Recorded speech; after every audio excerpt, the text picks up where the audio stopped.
সেদিন বৃষ্টির সময় খালি বাসায় আমাকে একা পেয়ে আমার শ্বশুর অরুণ আমাকে যেভাবে আমার ডাব গাছে উঠলেন সেটা শুনলে তোমাদের শরীরে লোম দাঁড়িয়ে যাবে, তোমাদের মন ছুঁয়ে যাবে এই গল্প শুনলে।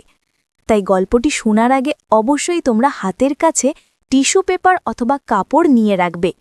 আমার প্রাণের বন্ধুরা, যদি আমার এই গল্পটি তোমাদের ভালো লাগে তাহলে অবশ্যই এই ভিডিওতে একটি লাইক দেবে। আমাদের পরবর্তী ভিডিওগুলো নিয়মিত পাওয়ার জন্য চ্যানেলটি সাবস্ক্রাইব করে বেল আইকনটি বাজিয়ে দিও।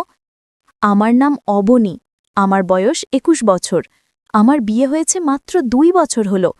আমার স্বামী আকাশ চাকরি করে, সে ঢাকায় থাকে। বাড়িতে আমি আর আমার শ্বশুর অরুণ থাকি। আমার বিয়ের আগেই আমার শাশুড়ি মারা গেছেন। সেদিন বিকেলবেলায় খুব জোরে বৃষ্টি এলো, বাইরে প্রচুর বৃষ্টি হচ্ছে। আমি বসে টেলিভিশন দেখছি। হঠাৎ আমার শ্বশুর অরুণ আমাকে ডাকলেন, বললেন, বৌমা একটু আমার রুমে এসো তো।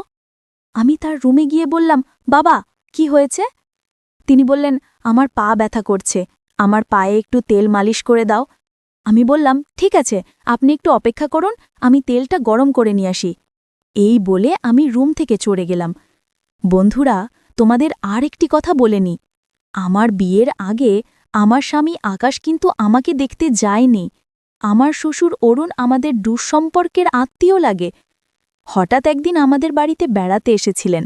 আমাকে দেখে তার খুব পছন্দ হয়েছিল, তাই আমার মা বাবাকে বলে আমাকে তার ছেলের বউ করে নিয়ে এলেন। ছেলে সরকারি চাকরি করে, তাই আমার মা বাবা আমাকে বিয়ে দিয়ে দিলেন। তখন থেকেই অরুণ আমার প্রতি দুর্বল, কিন্তু আমারও কেন যেন তাকে খুব ভালো লাগে। তার বয়স ৫৫ বছর হলেও দেখতে এখনও অনেক সুন্দর লাগে। বিয়ের পর থেকে দেখতাম শ্বশুর অরুণ আমাকে চোখে চোখে রাখতেন। আমি মনে মনে ভাবতাম তার মেয়ে নেই, তাই উনি হয়তো আমাকে নিজের মেয়ের মতো করে খুব আদর স্নেহ করেন। সবসময় আমাকে জিজ্ঞেস করতেন, তো বৌমা তোমার কি লাগবে? যখন যেটা লাগবে অবশ্যই আমাকে বলবে, কোনো লজ্জা করবে না। অরুণ আমার কাজের প্রশংসা করতেন। আমি যেটা রান্না করতাম সেটাই তার কাছে ভালো লাগত। আমাকে বলতেন, বৌমা তোমার রান্না খুব সুস্বাদু, ঠিক তোমার মতো, তুমি দেখতে যেমন সুন্দর তেমনি তোমার রান্নাও অনেক সুন্দর। আর শ্বশুরের মুখে প্রশংসা শুনতে আমার খুব ভালো লাগত। আমি আরও বেশি বেশি করে আমার শ্বশুরের সেবা যত্ন করতে লাগলাম। যাই হোক, এখন মূল গল্পে আসি। আমি তেল গরম করে শ্বশুরের রুমে নিয়ে আসলাম। তারপর তেল তার পায়ে ভালো করে লাগালাম। বিকেলটা ছিল কেমন জানি অন্য রকম। জানালার বাইরে টিপটিপ বৃষ্টি পড়ছে। বাড়িটা একেবারে নিস্তব্ধ, সবাই কোথায় যেন গেছে। আমি আর বাবা মানে শ্বশুরমশাই অরুণ এই বিশাল বাড়িতে একা। একটা হালকা কাঁপুনি লাগছিল গায়ে, মনে হচ্ছিল এক কাপ চা পেলে ভালো লাগত। আমি চুপচাপ উঠে রান্নাঘরে গেলাম চা বানাতে। হঠাৎ শুনলাম পেছনে নরম পায়ের শব্দ। ঘুরে দেখি বাবা দাঁড়িয়ে আছেন।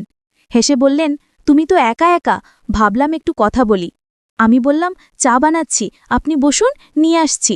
তিনি বললেন, না, আমি তোমার সাথে বসেই কথা বলি। আমরা দুজনে রান্নাঘরের জানালার ধারে বসে পড়লাম। বাইরে বৃষ্টি পড়ছে, হালকা ঠান্ডা বাতাস বইছে। বাবা বললেন, বৌমা জানো, এই বাড়িটা আগে এমন নীরব হতো না, তোমার শাশুড়ি থাকলে কত কথা হতো। আমি বললাম, তার কথা শুনতে ভালো লাগতো আমার, আপনি বলুন না তার কিছু স্মৃতি। আমি একটু থেমে বললাম, আমি তো এই বাড়ির মেয়ে, আপনার মেয়ে হয়েই থাকতে পারি। বাবা হেসে বললেন, হ্যাঁ বৌমা, তুমিই তো আজ আমার সবচেয়ে আপন। আমি বুঝতে পারি এই সম্পর্কটা শুধু আত্মীয়তার নয়, এক গভীর হৃদ্যতার।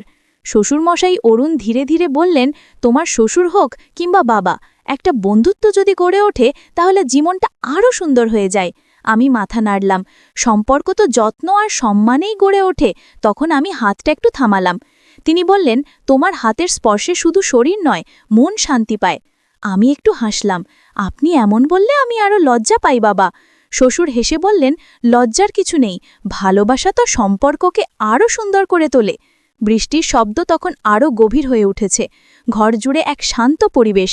আমি ধীরে ধীরে উঠে দাঁড়ালাম, বললাম, আপনার পায়ে তেল মালিশ শেষ, এবার একটু গরম দুধ এনে দিই। তিনি হেসে বললেন, তুমি পাশে থাকলেই তো আমি সব ভুলে যাই বৌমা। আমি হেসে চলে গেলাম রান্নাঘরের দিকে।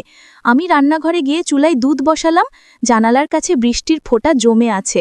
মনটা কেমন যেন শান্ত, আবার একটু দুলে ওঠা এক অদ্ভুত অনুভূতিও হচ্ছে। শ্বশুরমশায়ের মুখটা বারবার চোখে ভাসছে, স্নেহময়, প্রশান্ত। দুধ ফুটে এলে কাপ নিয়ে আমি আবার ঘরে এলাম। তিনি জানালার দিকে তাকিয়েছিলেন। ঘরের আলো ছায়ায় তার মুখটা যেন আরও কোমল লাগছিল। আমি দুধ এগিয়ে দিলে বললেন, তুমি এলেই যেন ঘরটা প্রাণ ফিরে পায়। মুচকি হেসে বললাম, আপনি তো এমন করে বলছেন যেন আমি নতুন কেউ। তিনি দুধে চুমুক দিতে দিতে বললেন, বৌমা, তুমি নতুন নও, কিন্তু প্রতিদিন তোমার নতুন দিক দেখতে পাই। কথাটা শুনে আমি চুপ করে রইলাম কিছুক্ষণ। ঘরের বাতাস তখন কেমন ভারী হয়ে উঠেছে, বাইরে বৃষ্টির ভিতরে নীরবতা। আমি ধীরে ধীরে উঠে দাঁড়ালাম, বললাম, আপনার পায়ে তেল মালিশ শেষ, এবার একটু গরম দুধ এনে দিই। তিনি হেসে বললেন, তুমি পাশে থাকলেই তো আমি সব ভুলে যাই বৌমা। আমি হেসে চলে গেলাম রান্নাঘরের দিকে। আমি রান্নাঘরে গিয়ে চুলায় দুধ বসালাম।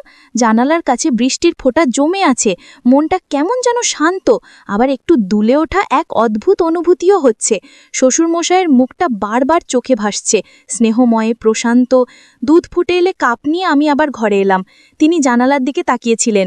ঘরের আলো ছায়ায় তার মুখটা যেন আরও কোমল লাগছিল।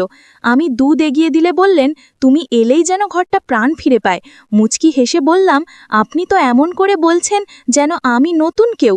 তিনি দুধে চুমুক দিতে দিতে বললেন, বৌমা, তুমি নতুন নও, কিন্তু প্রতিদিন তোমার নতুন দিক দেখতে পাই। কথাটা শুনে আমি চুপ করে রইলাম কিছুক্ষণ। ঘরের বাতাস তখন কেমন ভারী হয়ে উঠেছে, বাইরে বৃষ্টির ভিতরে নীরবতা। আমি হঠাৎ বললাম, তোমার শাশুড়ি বেঁচে থাকতে এমন বৃষ্টি দিনেও আমার পাশে বসে গল্প করত, তোমাকে দেখলে ওর কথা খুব মনে পড়ে। একটু মন খারাপ করে বললাম, আপনি ওনাকে খুব ভালোবাসতেন তাই না?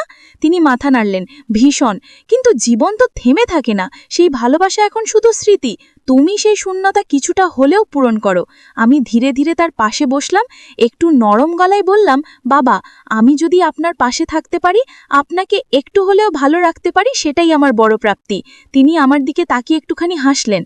আওয়াজ তখন একটু থেমেছে। ঘরের বাতাসে তেলের গন্ধ, দুধের উষ্ণতা আর আমাদের নিঃশব্দ বন্ধনের এক অভূতপূর্ব মেলবন্ধন। তিনি হঠাৎ আমার হাত ধরলেন।